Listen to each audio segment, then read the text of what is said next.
Hi family, welcome back. Thank you for being here. Today I'm going to show you 10 ways that you can reduce your decision fatigue right now.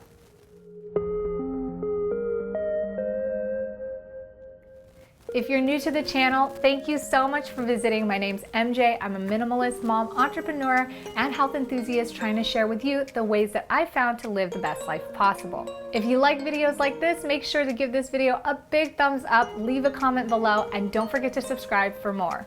So what is decision fatigue? This is a term commonly known in the business world. It's where you make so many decisions that your brain sort of gets fatigued. It's that simple, but not so simple in the sense that we have a limit of how many decisions we actually make in a day. And once we reach that limit, we lose energy, focus, and mental creativity. So it's really important for people who want to maintain all those creative, energy, focused aspects of their life to minimize decision fatigue. And this is kind of a value-adding process or skill to learn. And I want to share with you how you can do that right away. Tip number one is to simplify your clothes. If you haven't seen my tips on how to have a minimalist capsuled wardrobe but remain stylish as well, check that out in the tab above. It's very simple. If you wear a simplified outfit and you don't stand around making different choices, getting dressed, looking in the mirror, trying to mix and match, and it makes it really easy. You get out of bed, put the clothes on, the first clothes that you see, and then walk out the door. This also goes with tip number two, which is simplify your meals. Something that you guys may or may not know is that I like to plan my meals a month ahead of time. I used to be a victim or guilty of this situation where every single meal I had to have needed to taste amazing. It had to be like what I wanted in that moment, and I would literally stress myself out trying to make a choice or trying to figure out what I was going to eat, and then I would get too hungry, and then I'd release all this cortisol, and then I end up getting fat anyways. It was just like so bad for my health to have so much decision fatigue over what to eat every single meal of the day. So figuring out making a meal plan for yourself for the next week or even for the next month is a really helpful thing to do to help reduce your decision fatigue. Something that kind of comes along with organization as well as productivity is to have a place for everything. This is really great for consumable items, I find, because if I have a place for my toothpaste or I have a place for my lotion or shampoo, then I know when it's missing or when it's about to be out, and when I replace it, I'm not overbuying or buying too much of one thing. There's definitely been times where I'm like, do I need more of this? I can't remember if I'm out, and then I go ahead and buy it and find that I have 3 more anyways stuffed in different corners. So having a place for everything keeps you from overbuying or overstocking on certain things. It allows you to know every single time that thing is going to be there, and you're not sitting here thinking about whether or not you should buy this thing at the store because you know whether or not you already have it. The next tip is to eat your biggest frog. What does this mean? It just means do the hardest thing first. Rather than trying to figure out what to do now or how you should plan your day, it's pretty easy to just say, what's the hardest and most prioritized thing that needs to get done today? This kind of goes hand in hand with the next tip, which is plan and routine.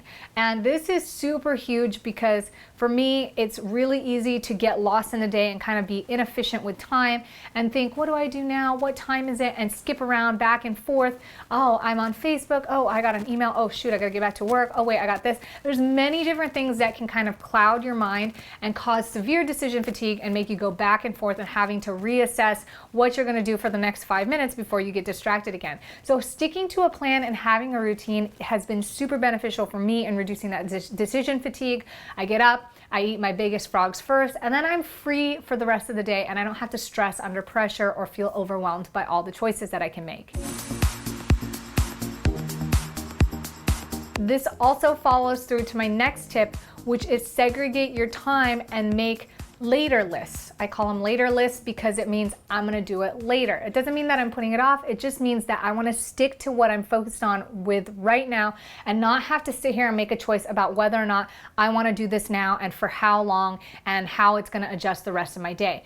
An example of this is if I'm trying to eat my work frogs, or I'm trying to get the stuff done that I need to get done for work during the day, which is typically the most priority for me after homeschooling the girls in the morning, I might get distracted by remembering that I have a phone call call to make, that I have to check something on my bank statements, or that I want to look something up or research something, or maybe got an email that I'm really excited about and want to reply to right away. Rather than dropping everything that I'm doing because I'm already on a roll, I'm just going to whip out my reminders list on my phone and write all these things down to do at a later time. This also works for things that just come up that you're interested in and tend to clutter your mind. Maybe even build up in there. Could be things like, oh, I need to know when my sister's anniversary is. I should look up when the First World War was. I should look up more on dog training. How do you go camping in the Appalachians? There's so many things that we think about, and with Google at our fingertips, it's easy to stop, drop, and get distracted. And that's the last thing that you want to do, because it adjusts the whole day and it causes more decision fatigue. Later on, you can designate time, and I typically take half hour to an hour in my week where I can get to this list. Eventually what starts happening is certain things I just don't care about anymore, and I just check them off the list and don't even bother with them anyways. Alongside all of this, you have to know where your limits are. You have a maximum amount of decisions to make, and you also have a maximum amount of time and energy. It's easy to want to say yes to everything, but if you can balance yourself and find ease in that balance of how much time you need for work in a day, and also how much time you need for yourself in a day to balance out, as well as balancing quality time, time to have health and do other errands and things that need to get done, back-end responsibilities, all those things, if you can plan and manage those things and know where your limits are, then you know when you're taking on too much and everything becomes overwhelming. An overabundance of choices and things to do is what causes overwhelm and decision fatigue. So this is a really important factor. And know that when you find these limits, make sure that you follow through with the things that you've limited yourself to. So this means if you've started a book, rather than looking for 10 books on how to be a better vegan chef, you might start with one and follow through. So every time you sit down to read, you're not thinking, what do I have to read today? You're just going to finish this book, and when it's done, you can make a new choice. This also applies for courses, hobbies, movies, things that you contribute your time to, events or special things that you take on to host or be responsible for. This fits in any arena in which it takes up your time and energy, and it's really easy to overdo yourself, especially when you're interested in so many things. So limiting yourself, knowing where those limits are, following through. Once you're done with your book, once you're done with a specific course or hobby, then move on to the next one. Life's always going to be exciting. There's always going to be interesting things. That's the beauty of it. We live in this amazing space of abundance and opportunity and experience. So if you enjoy every single moment of it, you can't waste your time, and there will always be something more for you to enjoy there. That leads me to my next tip, which is just have gratitude for what we have.